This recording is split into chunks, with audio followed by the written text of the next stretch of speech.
आप medical test के लिए तैयारी कर रहे हैं, किसी इंटरव्यू टेस्ट के लिए तैयारी कर रहे हैं, तो ये एमसीक्यू इंपॉर्टेंट है कि जब कभी आपके पास पॉजिटिव आयन की फॉर्मेशन होती है तो उसके लिए एनर्जी रिक्वायर्ड होती है, उसमें एनर्जी एब्जॉर्ब होती है और जिस प्रोसेस में आप एनर्जी देते हैं that is known as endothermic. तो एंडोथर्मिक क्या होता है? Hello student, welcome to my YouTube channel I am chemist. और आज की इस वीडियो में हम लोग आयंस के बारे में पढ़ेंगे। This is the third lecture of chapter number 1, some basic concept of chemistry. So video को स्टार्ट करते हैं। और वीडियो को स्टार्ट करने से पहले आपसे रिक्वेस्ट है कि अगर आपको वीडियो अच्छी लगती है तो प्लीज़ इसको लाइक करें, सब्सक्राइब करें चैनल को और अपने फ्रेंड्स के साथ शेयर ज़रूर कीजिए।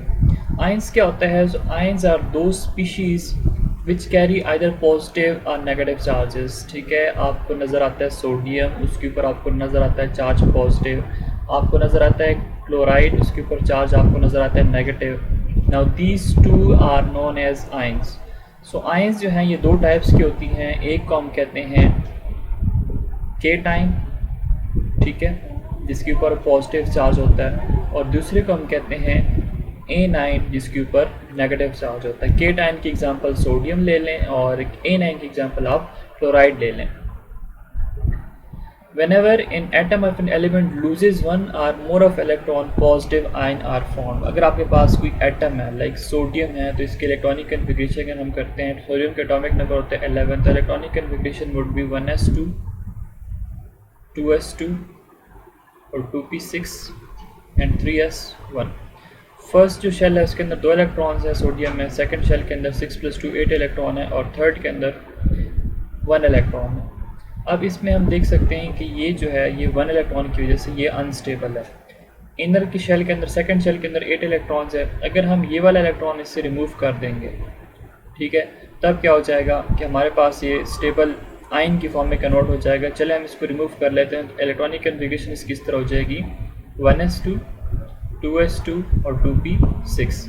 अब इनर शेल के अंदर 2 इलेक्ट्रॉन्स और बैलेंस जो शेल है उसके अंदर 2 इलेक्ट्रॉन, 6 + 2 8 इलेक्ट्रॉन्स हो जाएंगे। 6p ऑर्बिटल के अंदर है और 2 इलेक्ट्रॉन्स है वो s ऑर्बिटल के अंदर 8 इलेक्ट्रॉन्स हैं। अगर 8 इलेक्ट्रॉन्स आ गए हैं तो इसका मतलब है कि ये क्या हो गया, इसका ऑक्टेट कंप्लीट हो गया। और अगर ऑक्टेट कंप्लीट हो गया तो हम कह सकते हैं कि आयन की फॉर्म में अब क्या हो गया, स्टेबल हो गया। अब होता ये है कि जब आप किसी भी एटम का इलेक्ट्रॉन रिमूव करते हैं तो उसके ऊपर चार्ज क्या आ जाता है, पॉजिटिव चार्ज आता है। कि कैसे?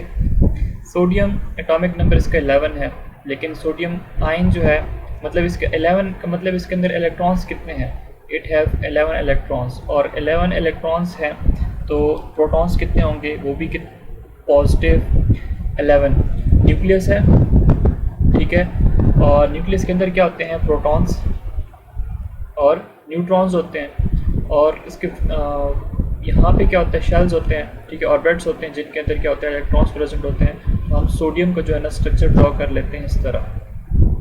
अब देखें फर्स्ट शेल के अंदर कितने इलेक्ट्रॉन्स हैं, 2 इलेक्ट्रॉन्स है, तो हम यहाँ पे 2 इलेक्ट्रॉन्स प्लेस कर लेते हैं फर्स्ट शेल में।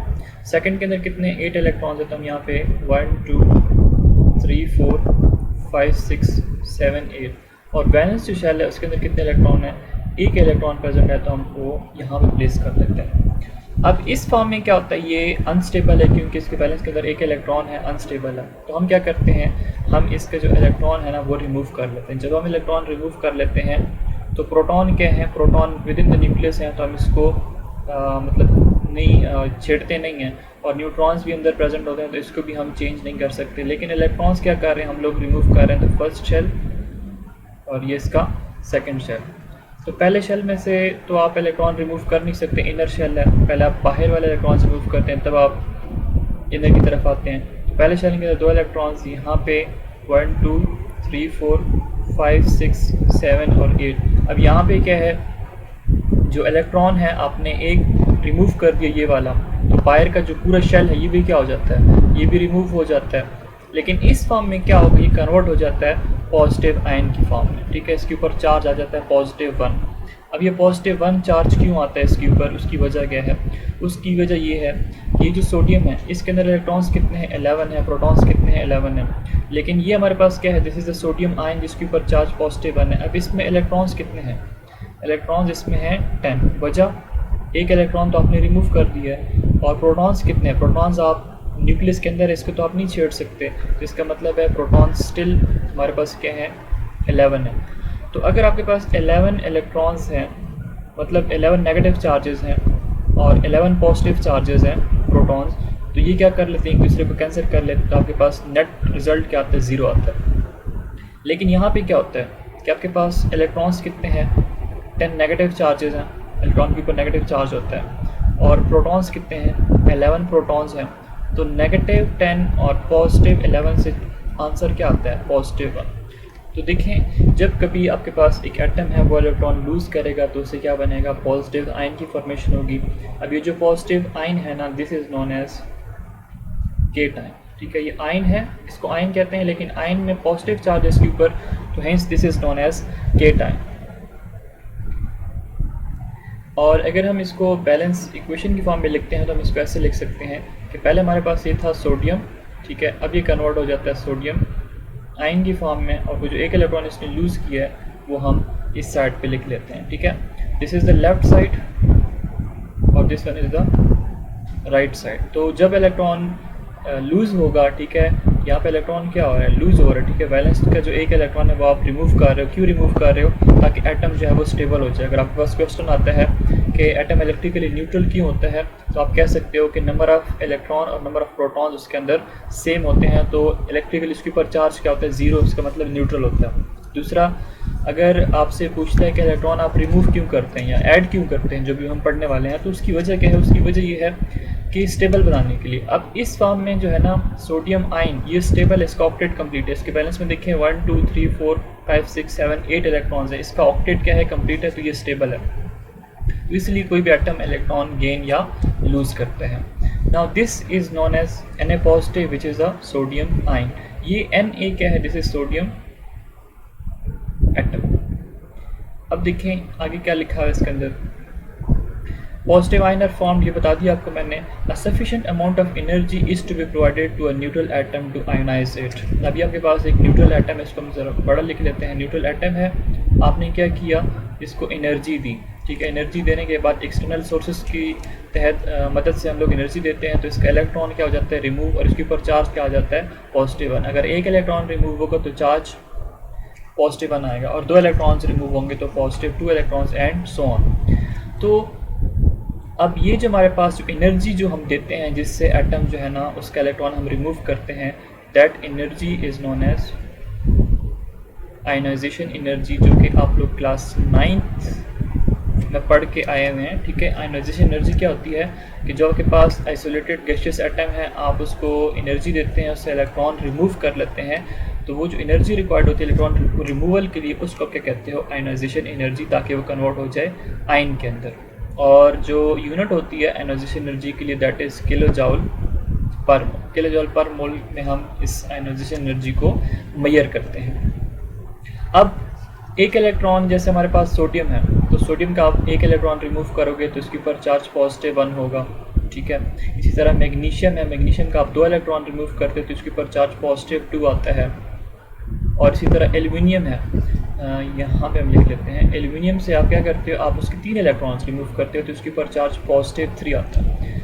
अब सोडियम से एक इलेक्ट्रॉन क्यों रिमूव कर रहे हैं, ताकि हम उसको स्टेबल बनाएं। मैग्नीशियम से क्यों 2 इलेक्ट्रॉन रिमूव करते हैं, ताकि मैग्नीशियम जो है वो स्टेबल हो जाए। मैग्नीशियम का एटॉमिक नंबर होता है 12, तो 1s2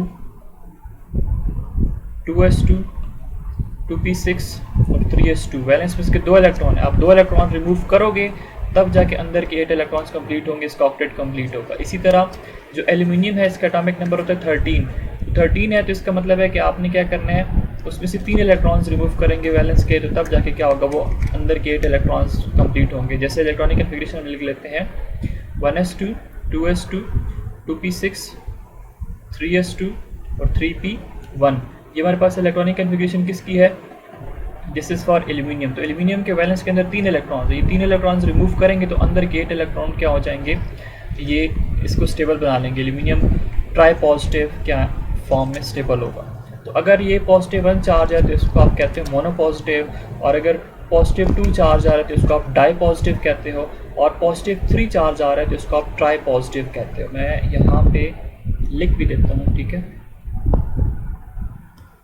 mono positive die positive और ट्राई पॉजिटिव। एक इलेक्ट्रॉन रिमूव करेंगे तो मोनो, 2 इलेक्ट्रॉन रिमूव करेंगे तो डाई, 3 इलेक्ट्रॉन्स रिमूव करेंगे तो ट्राई पॉजिटिव। एग्जाम्पल मैंने आपको दे दिया। अब आगे क्या लिखता है, 10 a positive is called a cation, जो आपको ऑलरेडी बता चुका हूँ। पॉजिटिव चार्ज आ रहा है तो इसका मतलब this is a cation. A cation में कैरी +1, +2, +3 एटसेट्रा। ये आपको मैंने बता दिया एग्जांपल के साथ। +1 की एग्जांपल दे दी, +2 की, +3 की एग्जांपल भी दे दी है। चार्ज आर चार्जेस, अगर एक होगा +1 तो चार्ज होगा, अगर 2 होंगे, 3 होंगे या ज़्यादा होंगे तो वो चार्जेस कहलाएंगे। The number of charges present on in ion depend upon the number of electron lost by atom. अब कितना चार्ज प्रेजेंट है वो डिपेंड करता है कि एटम इलेक्ट्रॉन कितनी लूज कर रहा है। जैसे सोडियम 1 इलेक्ट्रॉन लूज कर रहा है तो उसके ऊपर +1 चार्ज है। मैग्नीशियम 2 इलेक्ट्रॉन रिमूव कर रहा है तो उसके ऊपर +2 चार्ज है। एल्यूमिनियम 3 इलेक्ट्रॉन रिमूव कर रहा है तो उसके ऊपर +3 चार्ज है। Anyhow energy is always required to do so. अब इलेक्ट्रॉन अगर आपने रिमूव करना है तो एटम को आपने एनर्जी देनी होगी। अगर आप एनर्जी देंगे तब क्या होगा कि इलेक्ट्रॉन जो है वो रिमूव होगा।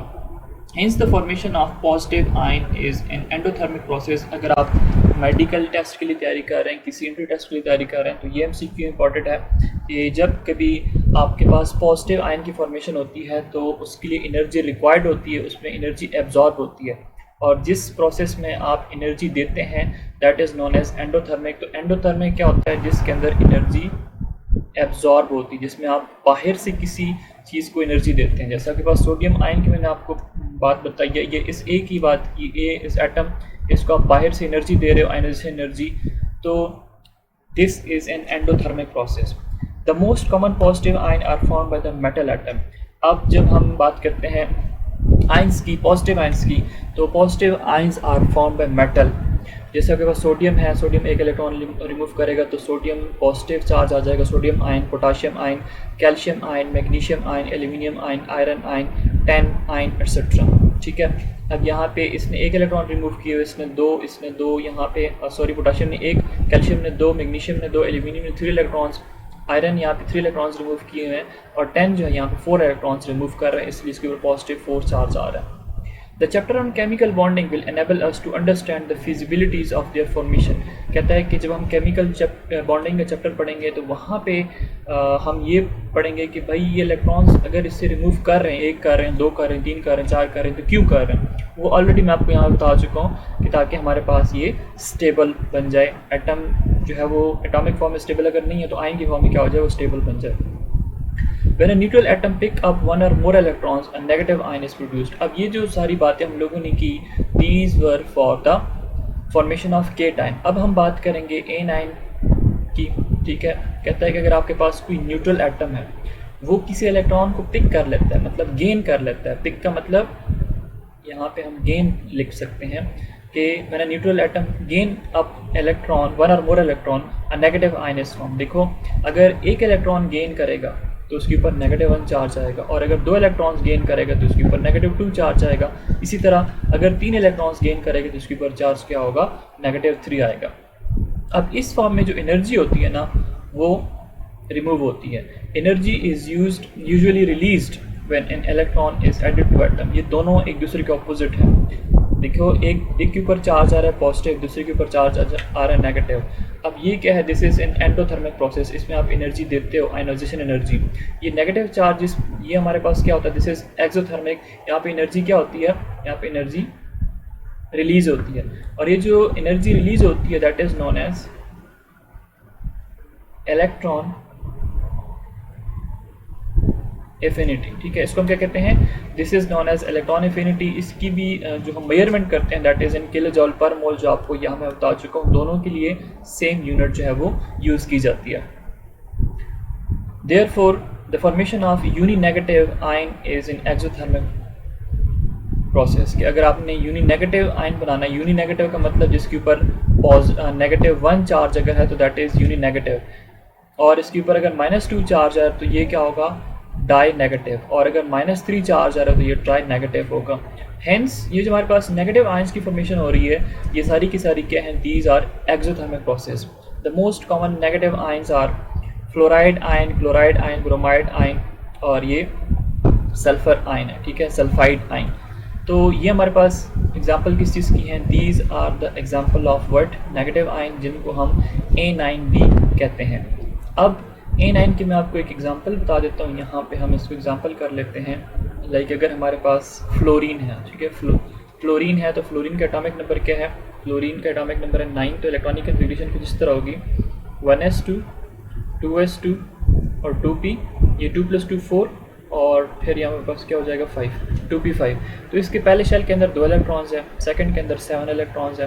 अब इसका ऑक्टेट कंप्लीट करने के लिए कितने इलेक्ट्रॉन्स चाहिए, 1 इलेक्ट्रॉन्स चाहिए, ठीक है। तो एक इलेक्ट्रॉन क्या करेगा, ये कहीं से गेन करेगा, अगर दूसरे एटम के साथ बॉन्डिंग करेगा, जिस तरह इसने बताया कि केमिकल बॉन्डिंग के अंदर हम पढ़ेंगे, तो एक एटम क्या करेगा, अपना इलेक्ट्रॉन लूज़ करेगा और ये फ्लोरीन जो है उस इलेक्ट्रॉन को गेन कर लेगा। जैसे हमारे पास हम यहाँ पे लिख लेते हैं फ्लोराइड आयन। अब फ्लोराइड आयन में क्या होता है कि इसने एक इलेक्ट्रॉन गेन किया हुआ है, इसके ऊपर -1 चार्ज आ जाता है। अगर हम इसका स्ट्रक्चर ड्रॉ करते हैं तो ये इसका न्यूक्लियस हो जाएगा, जिसके अंदर क्या है, प्रोटॉन्स है और न्यूट्रॉन्स है। प्रोटॉन के ऊपर क्या है, पॉजिटिव चार्ज है। अब फ्लोरीन है तो फ्लोरीन में 9 इलेक्ट्रॉन्स होते हैं। अब ये हमारे पास इसका न्यूक्लियस हो गया, पहला शेल, और फिर this is the second shell, ठीक है। अब पहले शेल के अंदर अगर हम फ्लोरीन की बात करते हैं तो कितने इलेक्ट्रॉन्स है, 2 इलेक्ट्रॉन्स है, तो हम यहाँ पे 1 और 2 इलेक्ट्रॉन्स प्लेस कर लेते हैं। सेकंड जो हमारे पास शेल है उसके अंदर कितने इलेक्ट्रॉन्स है, 7, तो ये 1, ये 2, 3, 4, ये 5, ये 6 और ये 7 इलेक्ट्रॉन। अब ये अनस्टेबल है, वजह क्या है, इसके अंदर 7 इलेक्ट्रॉन है, इसका ऑक्टेट कंप्लीट नहीं है। अगर 8 इलेक्ट्रॉन्स हो जाएंगे तब क्या हो जाएगा, हम कहेंगे कि फ्लोरीन जो है ये स्टेबल है, लेकिन वो फ्लोराइड आयन की फॉर्म में होगा। अगर ये एक इलेक्ट्रॉन कहीं से गेन करता है, कोई दूसरा एटम आता है इसको इलेक्ट्रॉन देता है, तो उस वजह से क्या होगा कि इसके जो प्रोटॉन्स होंगे वो स्टिल 9 रहेंगे, न्यूट्रॉन्स के अंदर कोई चेंज नहीं आएगा, लेकिन जो इलेक्ट्रॉन्स होंगे उसको हम ऐसे रिप्रेजेंट करेंगे, this is the first shell, this one is the second shell. Shell जो है वो मुझसे प्रॉपर ड्रॉ नहीं हो रहे, लेकिन आप इसको ड्रॉ प्रॉपर कर लीजिएगा फिर, ठीक है। ये पहले शेल के अंदर इसके 2 इलेक्ट्रॉन्स है, दूसरे के अंदर 1, 2, 3, 4, 5, 6, ये 7 और 8th वन जो है ना उसको हम किसी और कलर के साथ रिप्रेजेंट कर लेते हैं। ये 8th वन को हम ब्लू कलर से रिप्रेजेंट कर लेते हैं। इसका मतलब है कि ये जो एक इलेक्ट्रॉन है ना, ये फ्लोरीन ने क्या किया हुआ है, गेन कर लिया। अब इसके ऊपर एज अ होल चार्ज क्या आ जाएगा, -1 आ जाएगा। तो हम इसको ऐसे लिख सकते हैं कि पहले ये फ्लोरीन एटम था, अब इसने एक इलेक्ट्रॉन क्या किया, गेन किया, तो गेन को हम इस साइड पर रिप्रेजेंट करते हैं। थोड़ा सा इसको सही से कर लेता हूँ, फ्लोरीन एटम +1 इलेक्ट्रॉन, इससे ये कन्वर्ट हो जाते हैं -1 में, और इसको हम क्या कहते हैं, this is known as fluoride ion, this is known as fluorine atom, ठीक है। अब यहाँ पे अगर आप देखो तो इसके ऊपर चार्ज -1 क्यों है, तो -1 वही जो आपको मैंने इससे पहले बात बताई कि यहाँ पे आप देख सकते हैं कि प्रोटॉन्स कितने हैं, प्रोटॉन इसके अंदर होते हैं 9, तो पॉजिटिव 9 चार्जेस हैं, और इलेक्ट्रॉन्स कितने हैं, -9, मतलब 9 इलेक्ट्रॉन्स है, हर इलेक्ट्रॉन के ऊपर -1 चार्जेस, -1, पॉजिटिव नेगेटिव से आंसर 0। इसका मतलब फ्लोरीन यहाँ पे क्या है, न्यूट्रल फॉर्म में मौजूद है, न्यूट्रल एटम है। लेकिन अगर हम फ्लोराइड आयन की बात करते हैं तो फ्लोराइड आयन में इसने एक इलेक्ट्रॉन क्या किया हुआ है, गेन किया हुआ है। अगर एक इलेक्ट्रॉन गेन किया हुआ है तो इसका मतलब क्या होगा, इसका मतलब ये है कि इसमें प्रोटॉन्स तो सेम हैं, लेकिन इलेक्ट्रॉन्स अब कितने हो गए हैं, पहले कितने थे, 9 थे, अब कितने हो गए, 10 हो गए। तो -10 + 9 से आंसर क्या आएगा, -1 आएगा। इसलिए हम इसके ऊपर क्या लिख लेते हैं, -1 जो है वो ऐड कर लेते हैं, और इसको हम कहते हैं कि दिस इज़ A9। और याद रखें कि जब इलेक्ट्रॉन गेन होता है तो उसको हम क्या करते हैं, लेफ़्ट साइड पे लिखते हैं, राइट साइड पे नहीं लिखते। लेकिन जब इलेक्ट्रॉन जो है वो लूज़ होता है तो उसको हम कहते हैं, उसको हम राइट साइड पे लिखते हैं इक्वेशन के। तो ये तो हमारे पास थी 2 टाइप के आयंस। इसके बाद अगर मैं आपको एक एग्जांपल दूं डाई नेगेटिव आयन की, तो वो एग्जांपल ऑक्सीजन की है। ऑक्सीजन जो है वो O2 की फॉर्म में स्टेबल होता है, और O2 की फॉर्म में क्यों स्टेबल होता है कि हमारे पास जो ऑक्सीजन है इसके अगर हम इलेक्ट्रॉनिक कन्फिग्रेशन करते हैं तो ये हो जाएगा 1s2 2s2 और 2p4। पहले शेल में 2 इलेक्ट्रॉन्स है, और सेकंड शेल के अंदर कितने इलेक्ट्रॉन्स है, 6 इलेक्ट्रॉन है। ऑक्सीजन का एटॉमिक नंबर क्या होता है, 8 होता है। अब अगर 6 इलेक्ट्रॉन है, इसका मतलब इसका ऑक्टेट कंप्लीट करने के लिए कितने इलेक्ट्रॉन्स रिक्वायर्ड होते हैं, 2 इलेक्ट्रॉन्स। अगर 2 इलेक्ट्रॉन्स कहीं से गेन करेगा तब जाके इसमें 8 इलेक्ट्रॉन्स कंप्लीट होंगे, और अगर 8 इलेक्ट्रॉन्स कंप्लीट होंगे तो इसका ऑक्टेट कंप्लीट होगा, और अगर ऑक्टेट कंप्लीट होगा तब क्या होगा, ये स्टेबल हो जाएगा।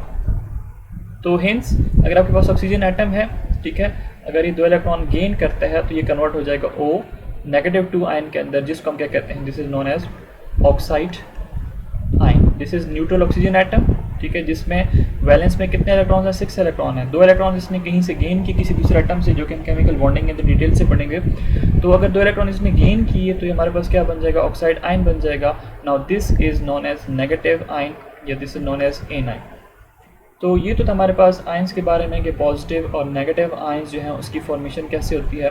अभी अगर हम इसको थोड़ा सा समराइज़ कर लेते हैं, तो समराइज़ कुछ इस तरह है कि पॉजिटिव आयन जो है उसकी 2 टाइप्स होती हैं, ठीक है, एक केटायन है और एक एनायन है। केटायन की फॉर्मेशन तब होती है जब कोई भी एटम जो है वो इलेक्ट्रॉन लूज़ करते हैं, लेकिन एनायन में एटम जो है इलेक्ट्रॉन गेन करते हैं, तब जाके वो एनायन में कन्वर्ट होते हैं। और केटायन फॉर्मेशन जो है ना एंडोथर्मिक प्रोसेस है, यहाँ पे एनर्जी रिक्वायर्ड होती है, आयनाइजेशन एनर्जी हम देते हैं इलेक्ट्रॉन रिमूव करने के लिए। एनायन में क्या होता है, इलेक्ट्रॉन एफिनिटी की बात करते हैं कि आप इलेक्ट्रॉन एडअप करते हो, उस वक्त जो एनर्जी रिलीज होती है that is known as electron affinity.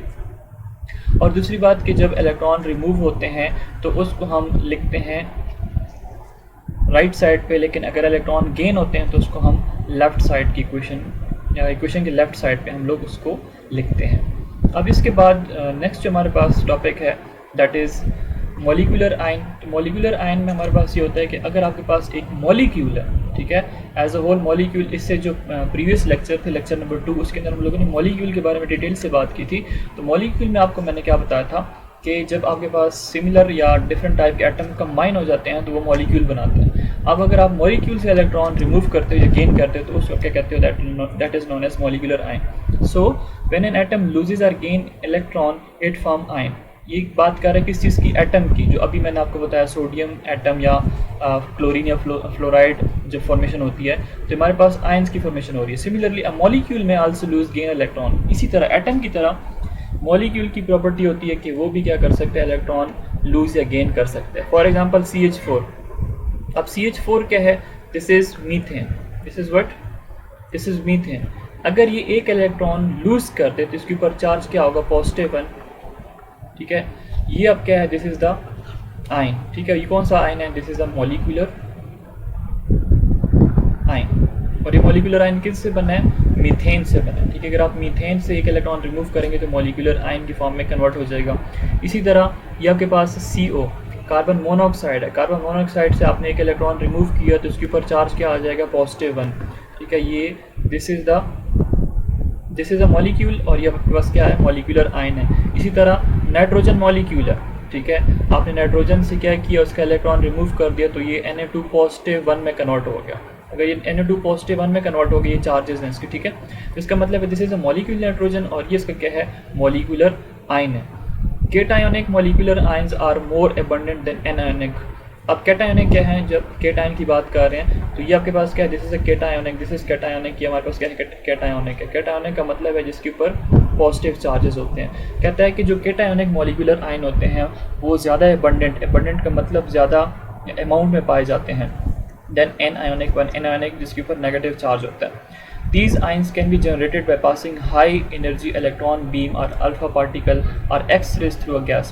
अब ये आयंस जो हैं, ठीक है, ये कैसे आप जनरेट कर सकते हैं, ये आप ऐसे जनरेट कर सकते हैं कि जब आप इनके ऊपर हाई एनर्जी बीम या अल्फा पार्टिकल को जो है ना पास कर दें। अल्फा पार्टिकल क्या है, दैट इज़ हीलियम न्यूक्लियर, जिसके ऊपर +2 चार्ज, डुबली पॉजिटिव, जैसे आप लोगों ने क्लास 9th के रदरफोर्ड में पढ़ा था कि हीलियम या अल्फा पार्टिकल जो थी वो लिए गई थी, दैट इज़ हीलियम न्यूक्लियर जिसके ऊपर डुबली पॉजिटिव चार्ज होता है। या एक्स रेज को अगर आप गैस के थ्रू गैस से पास कर लेते हैं या अल्फा पार्टिकल या बीम ऑफ इलेक्ट्रॉन्स को आप पास करते हैं गैस से, तो तब क्या होगा, ये आयंस जो है ना जनरेट हो सकती हैं।